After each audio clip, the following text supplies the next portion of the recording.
جنت البقیہ، اے جنت البقیہ، اے جنت البقیہ، اے جنت البقیہ، اے جنت البقیہ، اے جنت البقیہ۔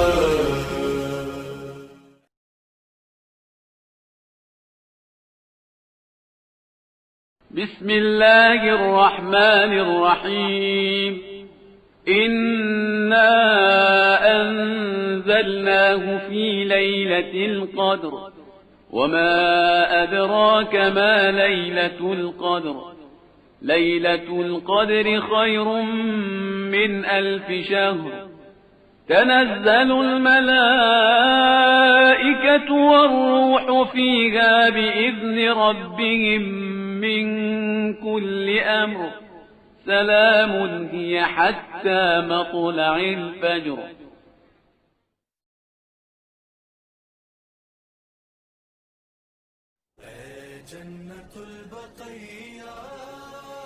اعوذ باللہ من الشیطان اللعین الرجیم، بسم اللہ الرحمن الرحیم۔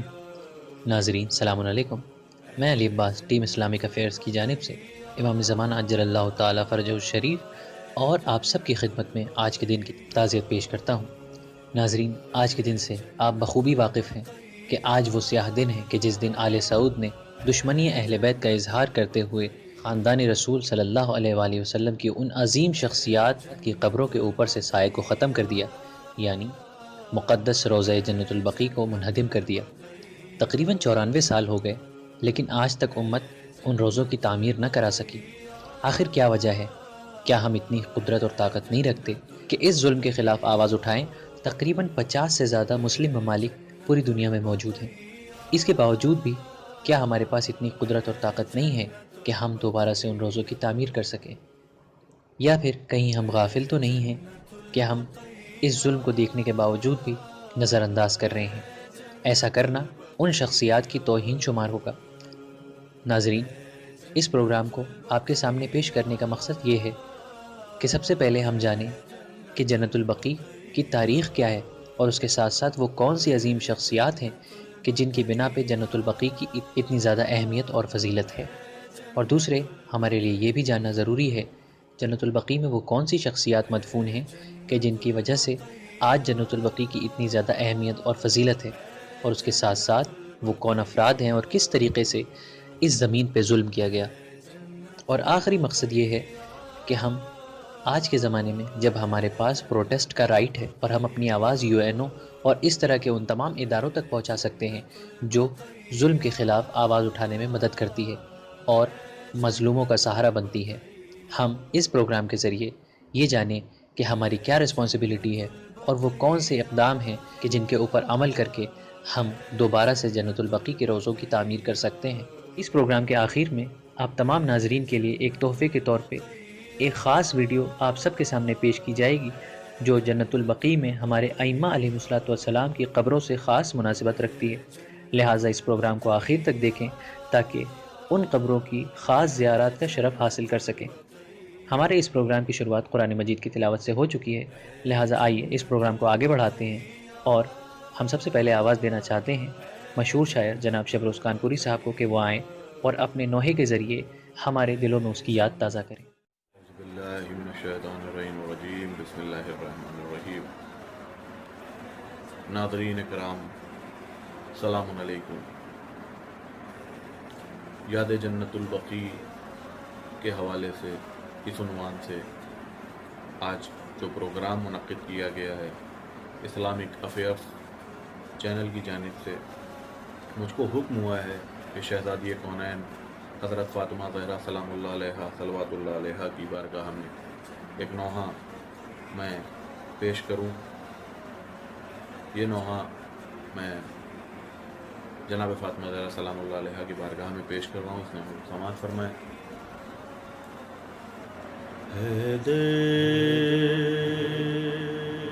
ہے عاشق بار سر قبر فاطمہ، حیدر ہے اشک بار سر قبر فاطمہ حیدر ہے اشک بار سر قبر فاطمہ روتی ہے ذوالفقار سر قبر فاطمہ دل کا جو حال ہے وہ سنانے کے واسطے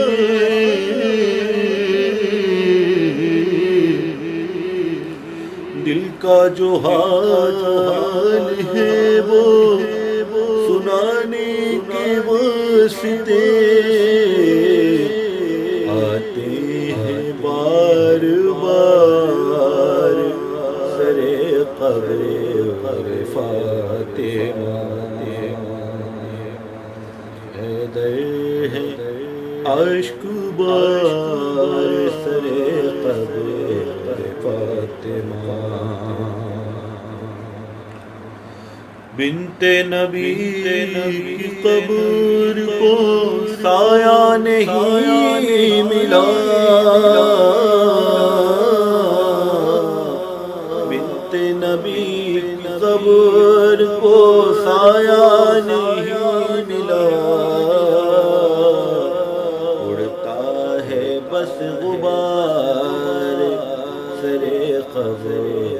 فاطمہ حیدر ہے عشق بار سر قبر فاطمہ عالم ہے اضطراب کا دل میں دلیر کے عالم ہے اضطراب کا دل میں دلیر کے ملتا نہیں قرار سر قبر فاطمہ اور ان حدام جنت البقیع کے بعد جو وہاں کے حالات ہیں ان حالات کو مد نظر رکھتے ہوئے دو شعر یہ نوحے کے سماعت فرما لیں. چھائی ہوئی ہے آبی بقیوں میں بے کسی چھائی ہوئی ہے آبی بقیوں میں بے کسی آئے گی کب بہار سر قبر فاطمہ. آخری شعر بنت نبی کے حال پر روتا ہے آسمان بنت نبی کے حال پر روتا ہے آسمان غربت ہے بے شمار سر قبر فاطمہ حیدر ہے ذوالفقار سر قبر فاطمہ. بہت بہت شکریہ حضرات آپ کا. اور میں اسی نوحے کے توسل سے اس وسیلے سے میں پروردگار کی بارگاہ میں دعا کرتا ہوں تمام عزاداروں کی جانب سے کہ جنت البقیع کی جلد سے جلد تعمیر ہو اور ہم تمام عزادار جب مدینے جائیں تو جنت البقیع پر کی زیارت کے لیے بھی وہاں پر موجود رہیں اور دل کھول کر وہاں پر زیارت کریں. آمین الہی آمین. اسی کے ساتھ میں اجازت چاہتا ہوں اور ایک بار شکریہ پھر سے ادا کرنا چاہتا ہوں میں اسلامک افیئرس چینل کا کہ انہوں نے مجھے اس قابل سمجھا کہ اپنے چینل پر دعوت دی. بہت بہت شکریہ. السلام علیکم.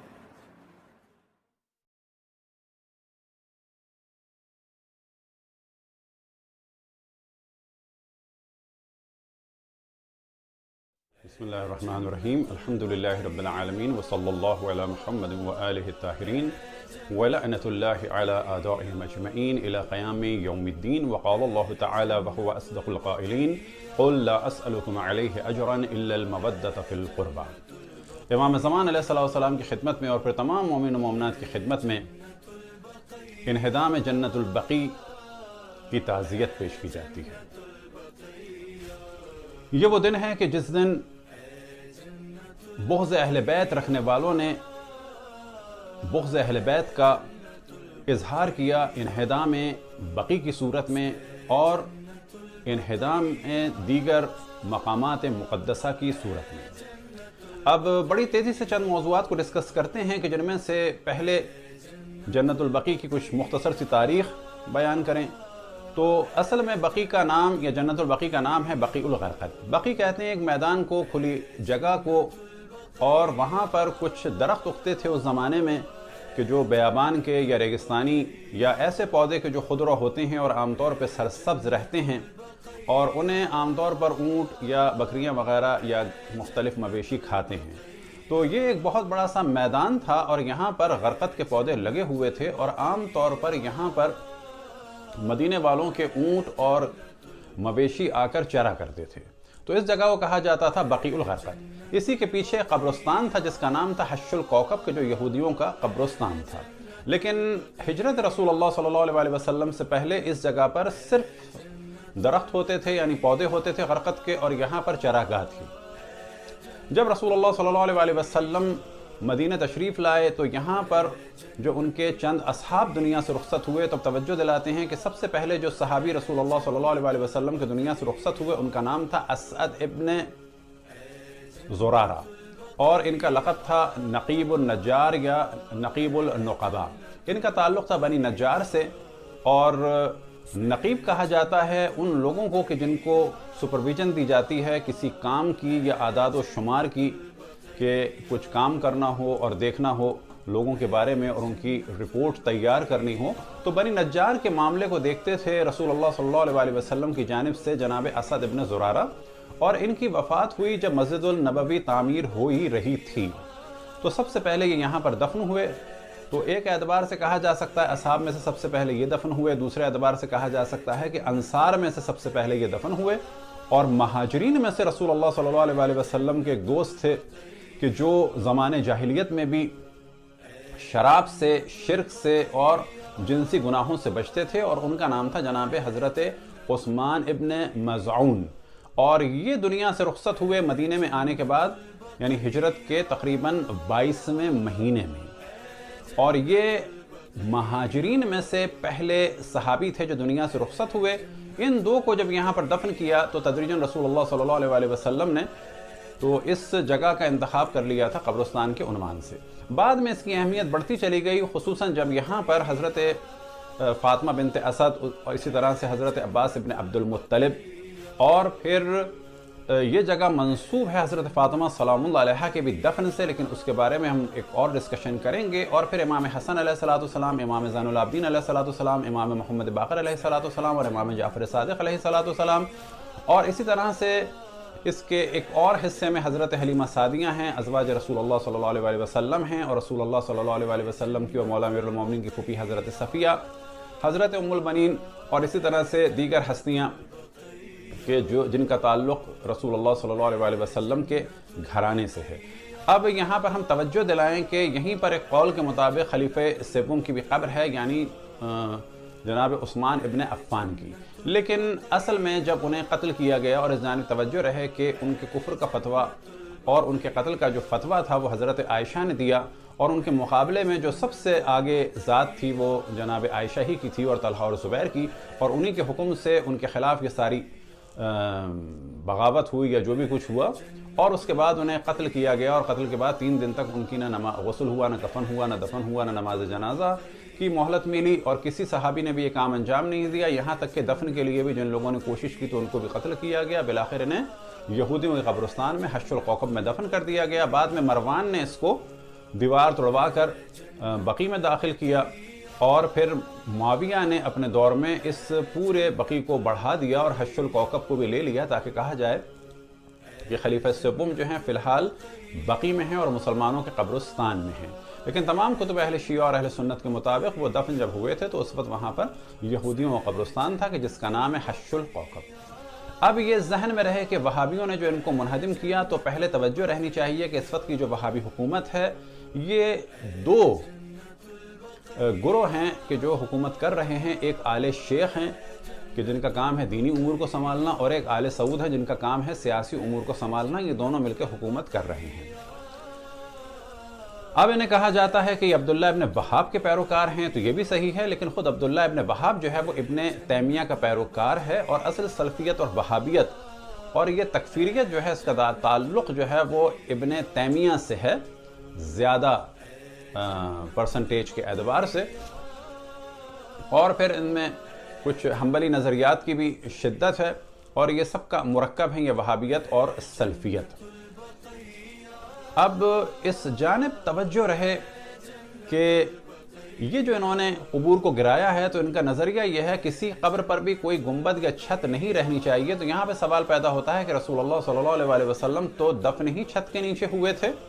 اور پھر خود ان کے دور میں اور بعد میں خلفاء کے دور میں جو علاقے فتح ہوئے وہاں پر بھی انبیاء کی قبور تھی اور کسی کو بھی منہدم نہیں کیا گیا تھا۔ خصوصاً اگر یہ بہت زیادہ اہمیت دیتے ہیں خلیفہ دوم کو، تو ان کے زمانے میں بھی یروشلم وغیرہ میں جو حضرت ابراہیم کیا، حضرت یوسف کی اور جناب یوشع بن نون کی اور اس طرح دیگر قبریں تھیں، ان کو بھی نہ مسمار کیا گیا نہ ان کی چھتیں گرائی گئیں۔ تو پہلے مرحلے میں تو ان کا پرابلم یہ ہے کہ یہ کہتے ہیں کسی بھی قبر پہ چھت نہ ہو، اور آج بھی وہ کہتے ہیں کہ رسول اللہ صلی اللہ علیہ وسلم کے بھی گنبد کو گرانا واجب ہے، فقط یہ مسلمانوں کے خوف سے یہ کام انجام نہیں دے رہے ہیں۔ اور یہ آپ کو بعض ویڈیوز، ایک انڈین سلفی مولوی بھی ہے اس کی بھی مل جائے گی، کہ جب اس سے سوال ہوا تو اس نے کہا کہ ہاں ایسے بھی گرانا واجب ہے، اور جب موقع ملے گا تو گنبد رسول اللہ صلی اللہ علیہ وسلم کو بھی گرا دیں گے معاذاللہ۔ لیکن ان کے دلوں میں ایک جو خاص بغض ہے وہ اہل بیت علیہم السلام کا ہے، لہٰذا اگر بقی میں داخل ہوں تو یہ شور مچاتے ہیں کہ ان میں سے کسی بھی قبر کا علم نہیں ہے۔ یہ قبریں ہیں اصحاب کی، اہل بیت کی اور عام مسلمانوں کی، کسی کا بھی علم نہیں ہے۔ لیکن اگر ان سے پوچھا جائے کہ عثمان ابن عفان کی قبر کہاں ہے تو خوشی سے بتاتے ہیں، اور اس قبر پہ کہ جو منسوب ہے خلیفہ سوم سے، وہاں پر لوگ جاتے ہیں تو کسی قسم کا نہ کوئی پہرا ہے اور نہ کوئی مزاحمت ہوتی ہے۔ تو اتنی بات تو واضح ہوئی کہ ان کے دلوں میں ظاہر ایک بغض اہل بیت ہے۔ اور یہ بھی ذہن میں رہے کہ اہل سنت میں ہمیشہ یہ روش رہی ہے کہ اگر کسی صحابی کی غلطی ہوتی ہے تو اس کو جسٹیفائی کرنے کے لیے وہی غلط کام رسول اللہ صلی اللہ علیہ وسلم کو نسبت دے دی جاتی ہے۔ اب ان کا پرابلم کیا ہے کہ اگر کوئی اہل بیت کی قبور مطہر کے لیے زیارت کے لیے آئے تو اس کے لیے پرابلم کریٹ کرتے ہیں، لیکن اگر کوئی دیگر لوگوں کے لیے آئے تو اس کے لیے پرابلم کریٹ نہیں کرتے۔ تو بعض عربوں کی ان سے بات بھی ہوئی، بحث بھی ہوئی اس موضوع پہ کہ تم جہاں کھڑے ہو یہ خود اس بات کی علامت ہے کہ یہاں قبر ہے کسی اہل بیت میں سے کسی کی، کیونکہ تم جہاں کھڑے ہو اور منع کر رہے ہو کوئی نہ کوئی اس کے پیچھے وجہ ہے، اور وجہ یہی ہے کہ یہ قبور کہ جہاں تم کھڑے ہو کے منع کر رہے ہو یہ اہل بیت علیہم السلام سے منسوب ہے۔ اب یہ ذہن میں رہے کہ 4 ائمہ علیہم السلام کے اوپر جو قبر ہے وہ حضرت فاطمہ بنت اسد کی ہے، نہ کہ حضرت فاطمہ بنت رسول اللہ صلی اللہ علیہ وسلم کی۔ حضرت فاطمہ سلام اللہ علیہ کے قبر مطہر کے بارے میں 3 جگہوں کا تاریخ میں ذکر ملتا ہے، کیونکہ جناب سیدہ سلام اللہ علیہ نے اپنی قبر کو پوشیدہ رکھنے کی وصیت فرمائی تھی۔ بس ایک قول یہ ہے کہ خود آپ کو آپ کے گھر میں دفن کیا گیا، دوسرا قول یہ ہے کہ آپ قبر رسول اللہ صلی اللہ علیہ وسلم اور منبر رسول اللہ صلی اللہ علیہ وسلم کے درمیان کسی جگہ پر دفن ہے۔ تیسرا قول ہے بقی میں۔ اب یہ ذہن میں رکھیں جب بقی میں کہا جاتا ہے تو اس سے قطعاً کسی بھی ایک قبر کو آپ فوکس نہ کریں، بلکہ روایتوں میں نقل ہوا کہ صبح جب جناب سیدہ سلام اللہ علیہ کو رات کو جب دفن کر دیا گیا تو اس کی اگلی صبح بقی میں، اور بعض جگہ اس طرح سے محسوس ہوتا ہے کہ خود مدینہ میں 40 سے زیادہ نئی قبریں بنی ہوئی تھیں، اور ان سب کے بارے میں احتمال دیا جا رہا تھا کہ ان میں سے کسی ایک قبر میں حضرت فاطمہ سلام اللہ علیہ مدفون ہیں، لہذا خلفاء نے چاہا کہ خواتین کو بلایا جائے اور قبر کو کھودا جائے اور یہ اس پر نماز پڑھیں، لیکن مولا امیر المومنین نے یہ کام نہیں ہونے دیا۔ پس بقی میں جو قبر ہے تو اس کے بارے میں توجہ رہے کہ وہ بقی میں ایک قول ہے، لیکن کس سمت میں ہے اور کون سی قبر ہے اس کو فوکس نہیں کرنا چاہیے، اور کسی بھی قبر کو پوائنٹ آؤٹ کر کے حضرت فاطمہ سلام اللہ علیہ سے منسوب نہیں کرنا چاہیے، کیونکہ یہ ان کی خواہش اور وصیت کے برخلاف کام ہے۔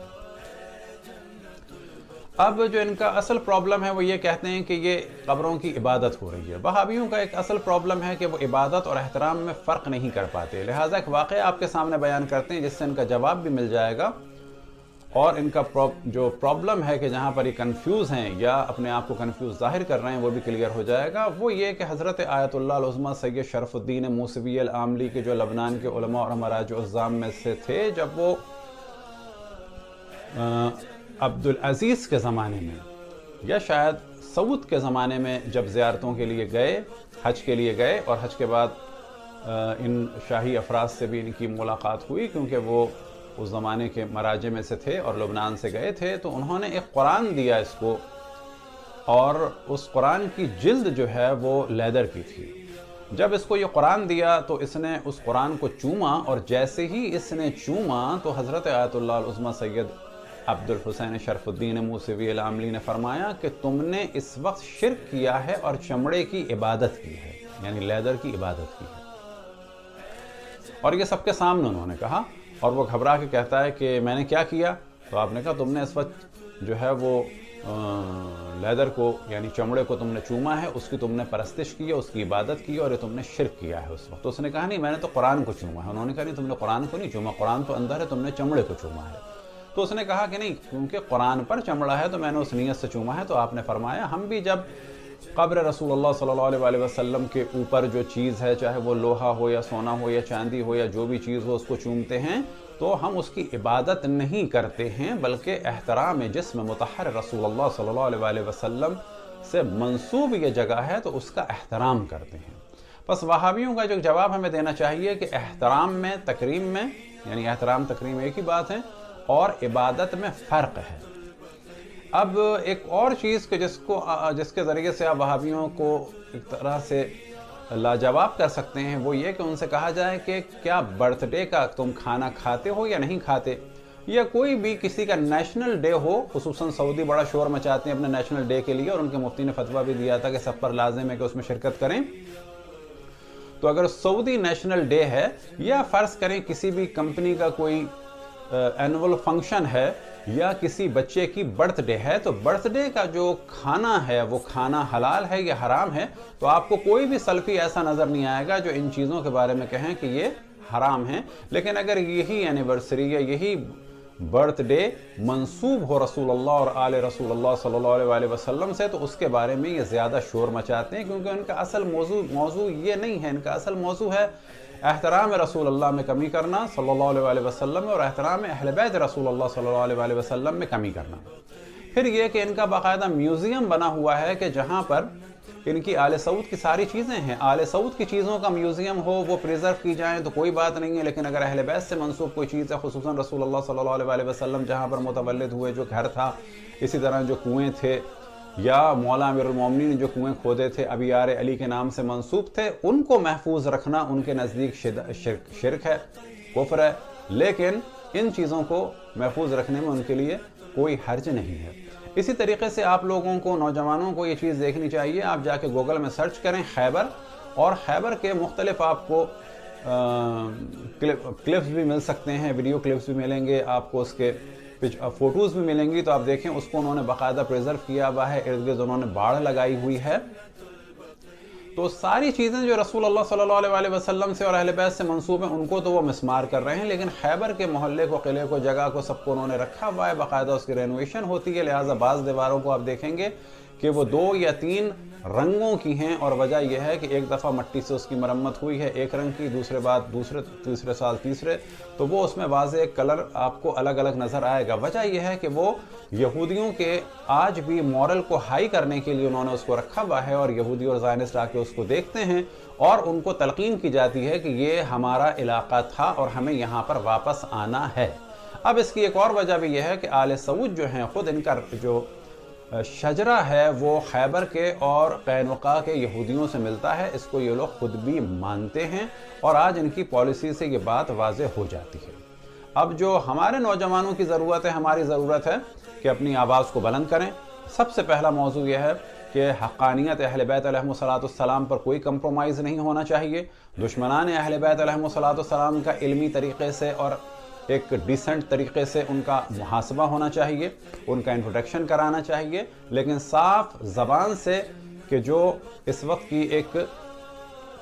شائستہ زبان مانی جاتی ہے، تاکہ دشمن کو ہم ایریٹیٹ نہ کریں بلکہ دشمن کو بیدار کریں. فرق ہے تنگ کرنے میں اور فرق ہے بیدار کرنے میں. اسی طریقے سے ہمارے نوجوانوں پر لازم ہے کہ وہ سوشل میڈیا میں آگے سے آگے بڑھیں. مختلف سوشل میڈیا پر چاہے حتیٰ وہ کسی قسم کا بھی سوشل میڈیا ہو، اس کو پازیٹیو یوز کریں. یہ نہ سوچیں کہ ان کے پاس اس وقت کتنے فالوورز ہیں، کتنے اس کے لوگوں نے ان کو اس وقت اپنے سبسکرائب کیا ہے، بلکہ آج آپ شروع کریں. جتنے نوجوان سن رہے ہیں ان پر لازم ہے کہ ہر نوجوان 2-2 4-4 مختلف سوشل میڈیا پہ اپنے اکاؤنٹس بنائے، اہل بیت علیہم السلام کی خدمت کے لیے مختلف ناموں سے ہوں، حتی بعض ماڈرن نام ہوں، اور آج سے آپ کام شروع کریں. ممکن ہے ان میں سے ایک پیج 2 مہینے کے بعد، اور ممکن ہے کہ ایک پیج 4 سال کے بعد ایک بہت بڑا پارٹ پلے کر سکے. لہٰذا سوشل میڈیا پر آ کر اہل بیت کی خدمت میں کوتاہی نہ کریں، ان کے دشمنوں کے محاسبے میں کسی قسم کی کوتاہی نہ کریں. اسی طرح سے جو بھی ان کے دشمن اس زمانے کے ہیں ان کے چہروں سے نقاب ہٹانے میں کسی قسم کی کوتاہی نہ کریں. پس آل سعود کے خلاف جو ہے آپ نوجوانوں کو سوشل میڈیا پر آ کر مختلف موضوعات کو ڈسکس کرنا چاہیے، مختلف پٹیشنز جو ہیں دائر کرنی چاہیے، اور اپنے آپ کو کبھی بھی آپ لوگ جو ہے وہ کم نہ سمجھیں، کبھی بھی اپنے آپ کو انڈر اسٹیمیٹ نہ کریں. آپ میں سے ایک نوجوان جو اس وقت یہاں پر بیٹھا ہے، اس وقت ممکن ہے کہ وہ 12 13 14 سال کا ہو، اور ممکن ہے کہ وہی آگے جا کر مذہب حق اہل بیت علیہم السلام کی وہ خدمت انجام دے کہ جو ہم میں سے کبھی بھی کسی نے انجام نہ دی ہو. بس نیت ثابت ہو، نیت اپنی خالص رکھیں، حوصلے اپنے بلند رکھیں، اور خداوند تبارک و تعالیٰ پر توکل ہو. معصومین علیہم السلام کی مودت کے ساتھ ان سے توسل کریں، خصوصاً قطب عالم امکان حضرت حجت ابن الحسن العسکری المہدی کی نصرت کے لیے، خدمت کے لیے ہر وقت تیار رہیں. مختلف طریقے سے نیو ٹیکنالوجی کو یوز کرتے ہوئے آگے بڑھیں. خداوند تبارک و تعالیٰ کی حمایت، لطف و کرم آپ کے ساتھ ہوگا. اہل بیت علیہم السلام کی نگاہ آپ پر ہے اور رہے گی، اور ان کی ایک نگاہ ہماری دنیا اور آخرت کو بدل سکتی ہے. خداوند تبارک و تعالیٰ آپ کی اور آپ کے تمام ان اساتید کی کہ جو اس خدمت میں مصروف ہیں، ان کی توفیقات میں اضافہ فرمائے. ہم سب کو امام زمان علیہ السلام کی خدمت کی توفیق عطا فرمائے، ان کے ظہور میں تعجیل فرمائے، ہم سب کو ان کے اصحاب اور انصار میں شامل فرمائے. وصلی اللہ علی محمد وآلہ الطاہرین وَلَعْنَةُ اللَّهِ عَلَىٰ أَعْدَائِهِمْ أَجْمَعِينَ إِلَىٰ قِيَامِ يَوْمِ الدِّينِ.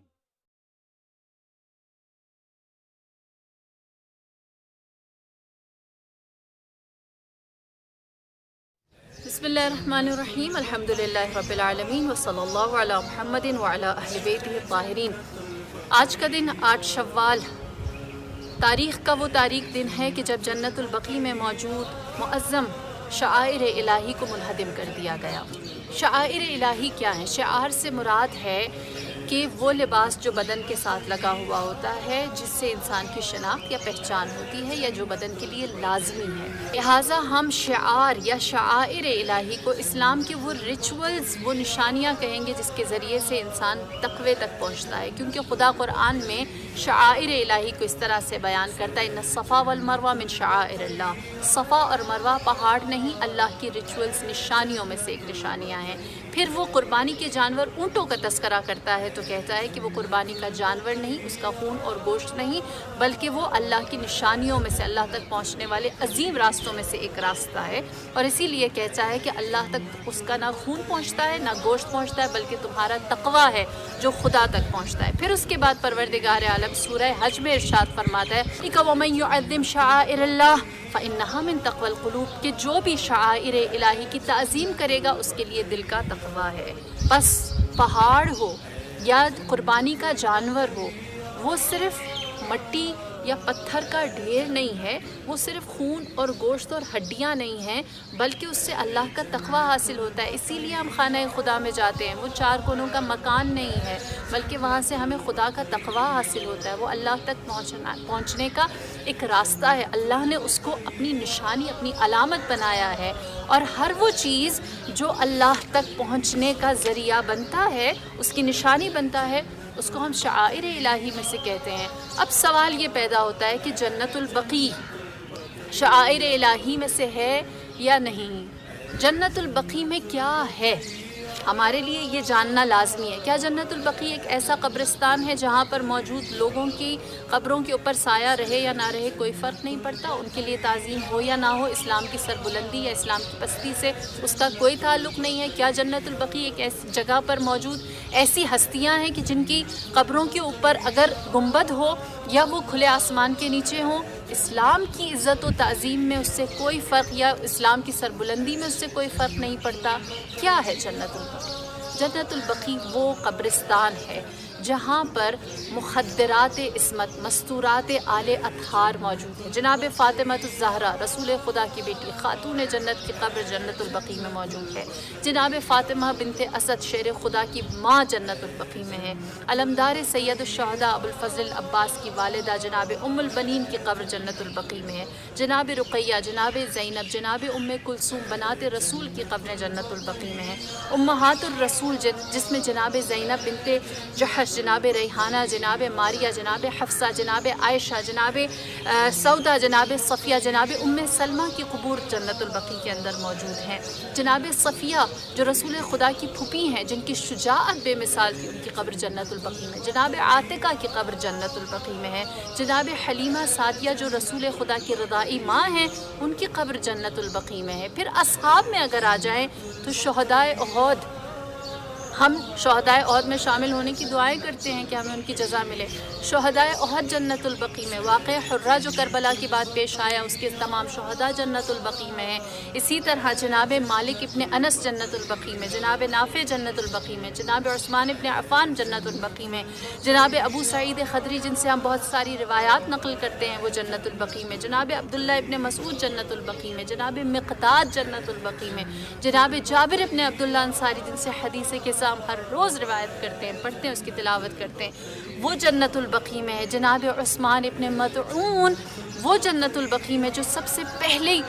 صحابی رسول تھے جنت البقیع میں، جن کی تدفین کی گئی، اور انہی کی محبت میں بریکٹ میں یہ بھی بتاتی چلوں کہ ان کی محبت میں امیر المؤمنین نے اپنے بیٹے کا نام عثمان رکھا تھا۔ لہٰذا یہ ساری ہستیاں جنت البقیع میں موجود ہیں۔ اور پھر اس کے بعد اہل بیت اطہار، امام حسن مجتبیٰ جنت کے سردار کی قبر جنت البقیع میں، امام زین العابدین کی قبر جنت البقیع میں، امام محمد باقر کی قبر جنت البقیع میں، امام جعفر صادق جنت البقیع میں، حضرت عباس ابن عبد المطلب جن سے ہم قرآن کی کتنی ساری تفسیر روایات نقل کرتے ہیں، وہ جنت البقیع میں، جناب عقیل ابن ابی طالب جن سے علم انساب نقل ہوتا ہے، وہ جنت البقیع میں، جناب عبداللہ ابن جعفر طیار وہ جنت البقیع میں، جناب اسماعیل ابن جعفر صادق جن سے آخانیوں کا سلسلہ امامت چلتا ہے، وہ بھی جنت البقیع میں ہے، جناب محمد حنفیہ جنہیں امام حسین علیہ السلام نے مدینے میں اپنا بطور وارث چھوڑا تھا، وہ جنت البقیع میں، جناب ابراہیم جو رسول اللہ صلی اللہ علیہ وآلہ وسلم کے فرزند تھے، وہ جنت البقیع میں، اور پھر نبی خدا صلی اللہ علیہ وآلہ وسلم کے والد محترم جناب عبداللہ کی ذات بھی جنت البقیع میں مدفون ہے۔ یہ ساری ہستیاں، کیا اس کے بغیر میرا اور آپ کا دین ہے؟ کیا ان کو اگر ہم نکال دیں تو میرے اور آپ تک حق پہنچتا ہے؟ کیا یہ ہستیاں ڈیزرو نہیں کرتی کہ ہم ان کو وہ تعظیم دیں، وہ مقام دیں کہ جس کی بدولت ہمارے تک اللہ، اسلام، قرآن، قیامت اور وحدانیت کا پیغام پہنچا ہے؟ لہٰذا ان کی قبور کو آباد رکھنے کا مقصد کیا ہے؟ پہلی چیز یہ ہے کہ لوگوں کی نگاہوں میں ان کے کردار، ان کے افعال اور ان کے اقوال کو زندہ رکھا جائے، جو قرآن کی سیرت ہے۔ قرآن نے حضرت نوح کے، حضرت یونس کے، حضرت موسیٰ کے، حضرت لوط و حضرت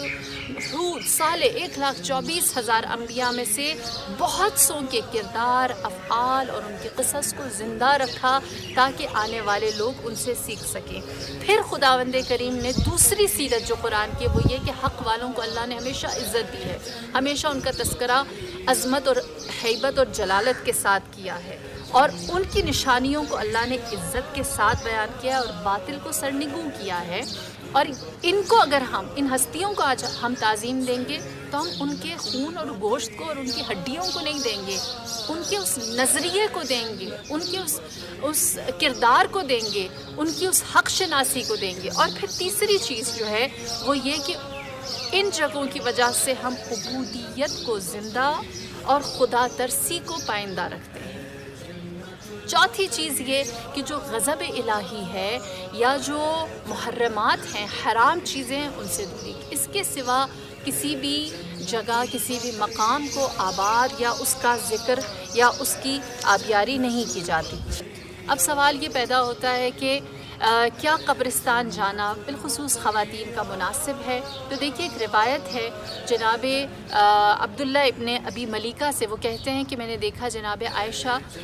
جنت البقیع سے آ رہی تھیں، تو میں نے ان سے سوال کیا، کہا آپ کہاں سے آ رہی ہیں؟ انہوں نے فرمایا جنت البقیع سے۔ پوچھا کس کی قبر سے؟ تو بتایا کہ میں اپنے بھائی عبد الرحمن ابن ابی بکر کی قبر سے آ رہی ہوں۔ میں نے سوال کیا، کہا کیا رسول اللہ نے منع نہیں فرمایا تھا؟ آپ نے فرمایا کہ شروع میں منع فرمایا تھا، بعد میں نبی خدا نے رخصت دے دی تھی۔ اچھا، اس کے بعد بات یہ آتی ہے کہ کیا قبروں میں جانا یا پھر ان ہستیوں کے پاس سلام کرنا بدعت میں آتا ہے؟ امیر المؤمنین سے کسی نے سوال کیا اور کہا کہ یا امیر المؤمنین، سنت کیا ہے، بدعت کیا ہے، جماعت کیا ہے اور تفرقہ کیا ہے؟ آپ نے فرمایا واللہ سنت ہر وہ سیرت اور اطوار جو نبی کے تھے وہ سنت ہے۔ فرمایا بدعت جو سنت نبی کے برخلاف ہے وہ بدعت ہے۔ جماعت اہل حق کے ساتھ شامل ہو جانا ہے اور فرقہ اہل باطل کے ساتھ مل جانا ہے۔ اب اگر یہ کہا جائے کہ ایسے امور جس کے اندر تھوڑی کنٹروورسی آ سکتی ہے، اختلافات آ سکتے ہیں، تو ان کو ہمیں ذکر نہیں کرنا چاہیے۔ کیا جنت البقیع کے ایشو کو اٹھانا اختلاف امت کا باعث بنتا ہے؟ دیکھیے میں نے آپ کے سامنے بیان کیا کہ کون کون سی ہستیاں ہیں جو جنت البقیع میں مدفون ہیں اور وہ تعظیم ڈیزرو کرتی ہیں یا نہیں۔ آپ اس کا فیصلہ خود کر سکتے ہیں کہ کیا انہیں شعائر الہی میں شامل کیا جا سکتا ہے یا نہیں، جن کو تعظیم دینے سے اللہ نے کہا کہ دلوں کا تقویٰ حاصل ہوتا ہے قرآن کے اندر۔ خاتون جنت جن کی اپنی قبر جنت البقیع میں موجود ہے، ایک روایت کے مطابق آپ کا خطبہ فدق جو بہت مشہور و معروف ہے، اس میں آپ فرماتی ہیں کہ ہم اہل بیت کی پیروی نظام امت ہے۔ فرمایا کہ ہماری رہبری اور ہماری امامت امت کے لیے وحدت اور اتحاد کامل ہے۔ بے شک اللہ نے جہاد کے اندر عظمت اسلام کو رکھا ہے۔ پھر اس کے بعد امیر رسول اللہ فرماتے ہیں کہ تمہارے لیے ہم اہل بیت کشتی نجات ہیں، جو اس میں سوار ہوگا وہ نجات پائے گا، اور جس نے اس سے تخلف کیا، اس سے منہ پھیر لیا، وہ غرق ہو جائے گا۔ لہٰذا اہل بیت کی ہستی جہاں پر بھی موجود ہے وہ ہمارے لیے اتحاد ہے، وہ ہمارے لیے حبل اللہ ہے، وہ ہمارے لیے ید اللہ ہے، ید اللہ علی الجماعہ، اللہ کا ہاتھ جماعت کے اوپر ہے، گروہ کے اوپر ہے، تفرقے کے اوپر نہیں ہے۔ کیسے ہو سکتا ہے کہ جہاں پر اہل بیت کی ذات ہو ہم اس کے سائے میں آ جائیں اور ہم میں تفرقہ آ جائے؟ لہٰذا ہم جہاں پر بھی امام حسن مجتبیٰ کو دیکھتے ہیں، ہم ان کے سائے میں جا کر بیٹھتے ہیں اور ہم یہ یقین رکھتے ہیں کہ کوئی بھی ان سے تخلف نہیں کرنا چاہے گا، اور جو تخلف کرے گا اس کے لیے تو غرق ہو جانا ہے۔ رسول اللہ نے فرمایا کہ وہ غرق ہو جائے گا۔ تو ہمارے لیے ان ہستیوں کا ذکر کرنا، ان کے حق کے لیے آواز اٹھانا، بیسیکلی اسلام کے اتحاد کو اٹھانا ہے۔ ان ہستیوں کا ذکر کرنا اور ان کے حقوق کی آواز اٹھانا بنیادی طور پر ضمیر اسلام کو زندہ کرنا، اور انہی کی طفیل ہی ہم جو اتحاد امت جس کو ہم اس وقت مس کر رہے ہیں، جو عظمت اسلام ہے جو ہمارے درمیان سے اس وقت کالعدم ہے، ہم اس کو حاصل کر سکتے ہیں، انہی کے ذریعے ہی ہم کشتی نجات میں شامل ہو سکتے ہیں۔ یہی ہستیاں ہیں جو ہمارے لیے صراط اللہ ہیں، بے شک یہی ہستیاں ہیں جو ہمارے لیے باب اللہ ہیں، بے شک یہی ہستیاں ہیں جو ہمارے لیے ید اللہ علی الجماع کا کام کر سکتی ہیں۔ ہم ان کے سائے میں آ جائیں تو ہم یک جماعت ہیں اور اللہ کی رحمت کے شامل حال ہو سکتے ہیں۔ پروردگار عالم ہمیں جنت البقیع کی اس اتنے بڑے المیہ کے طفیل ہی حد اقل ہمارے ضمیروں کو بیدار کرے اور ہم سب کو جنت کے سردار کی اس قبر کی جانب متوجہ کرے، اور اسی کے طفیل ہم یکجا اور ایک ہو کر، یک زبان ہو کر اس کو آباد اپنی آنکھوں سے دیکھیں۔ السلام علیکم ورحمۃ اللہ۔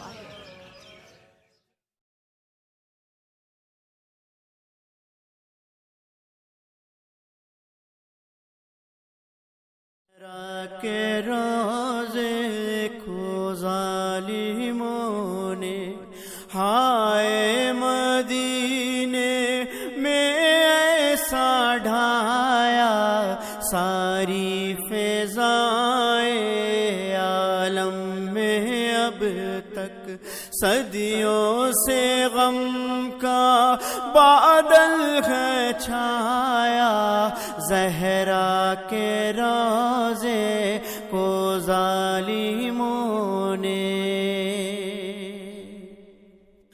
مولا حسن اور سجاد و باقر، جعفر کی قبریں بھی ہے شکستہ، ہے جعفر کی قبریں بھی ہے شکستہ، چھوڑا نہ معصوموں کی لگد پر، چھوڑا نہ معصوموں کی لگد پر، آل سعود بدخون سایہ،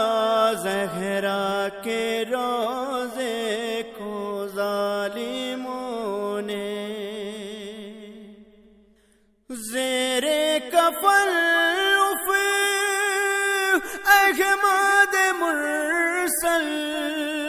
روتے رہے بیٹی پہ مسلسل،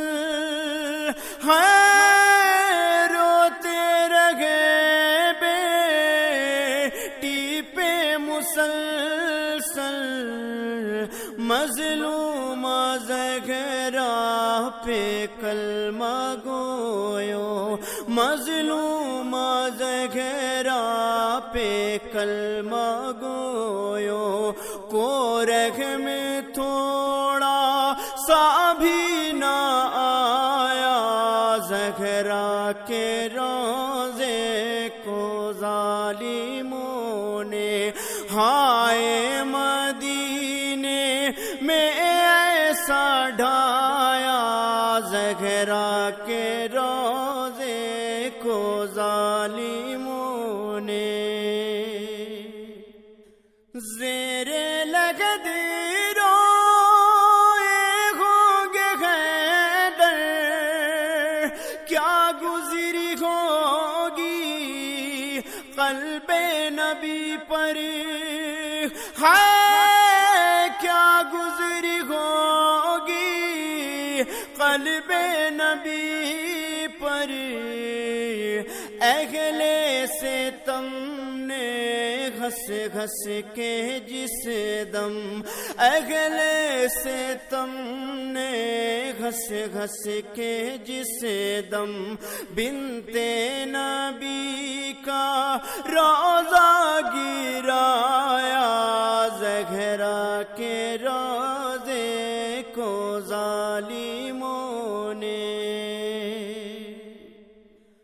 گنبد زہرا جس دم گرایا، سب کلمہ گو تھے مغوے تماشا، ہے سب کلمہ گو تھے مغوے تماشا، اہل مدینہ میں سے نکل کر، اہل مدینہ میں سے نکل کر کوئی مدد کو بھی نہیں آیا، زہرا کے روضے کو ظالموں نے رہنے دیا نا، اہل ستم نے زہرا کو زیر مرقد سکون سے، ہے زہرا کو زیر مرقد سکون سے ویران کر کے بی بی کا روزہ، ویران کر کے بی بی کا روزہ، مرقد میں پیغم پر کو رلایا، زہرا کے روزے کو ظالموں نے فرش زمین سے عرش بری تک قبر شکستہ کا غم ہے برپا، ہے قبر شکستہ کا غم ہے برپا، شمشاد نے وہ اہل اعضا کو، شمشاد نے وہ اہل اعضا کو سہنے اعضا میں نوغہ سنایا، زہرا کے روضے کو ظالموں نے، ہائے مدینے میں ایسا ڈھایا، ساری فضائیں عالم میں اب تک صدیوں سے غم کا بادل ہے چھایا، زہرا کے روضے کو ظالموں نے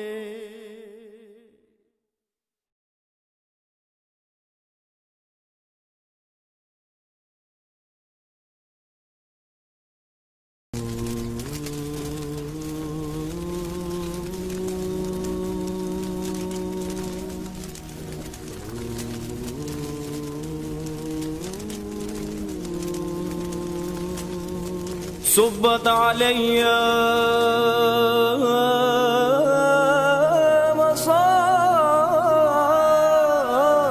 مصائب، صبت علی مصائب، لو انها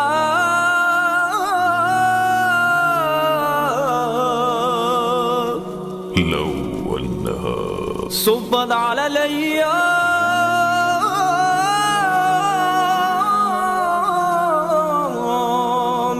سرنا